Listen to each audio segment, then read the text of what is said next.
Donc aujourd'hui on va tester une mine Claymore que j'ai fabriquée moi-même. Donc on va faire un premier test avec des billes et puis un deuxième avec de la farine. Donc par-dessus les billes on va rajouter ce petit truc pour éviter que quand elle est à la verticale, les billes tombent à l'intérieur.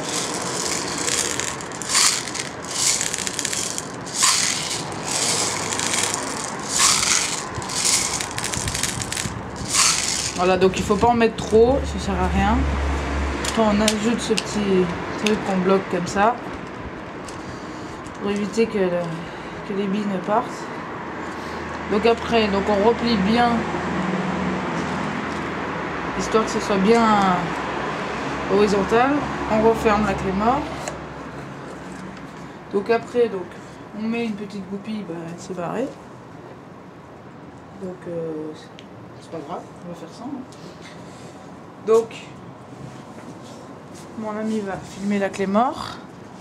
Donc je vais la relâcher. Donc normalement on met une petite goupille ici et quand on tire le fil, ça part. Donc il faut bien regarder les billes. Donc 3, 2, 1. Donc toutes les billes sont envoyées. Et le petit capuchon en papier lui aussi envoyé. Donc maintenant on a une cuillère, on a de la farine. Il ne faut pas en mettre trop de la farine non plus. Il faut éviter de la mettre partout aussi. Donc quand il y a du vent, il faut mieux éviter de mettre de la farine parce que sinon elle s'envole trop. On prend le petit capuchon, on étale un peu.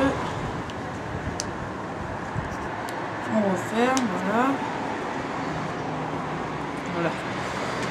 Donc on referme, donc pareil, même système. Hein. Ça, hop. Voilà. Donc là la boîte est fermée. Bon, je vais la peindre, mais pour l'instant je n'ai pas encore eu le temps. Et alors quand ça part, c'est aussi puissant, mais ça fait juste de la fumée. Et par contre, on peut combiner les deux. On peut mettre des billes et de la farine. Comme ça fait un effet fumé, donc un effet de mine. Et en même temps de l'airsoft. Donc c'est pas mal. Donc, prêt pour le test 2.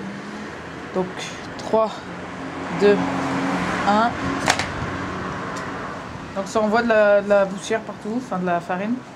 Donc on peut prendre de l'argile séchée qu'on casse ou de la farine ou du talc.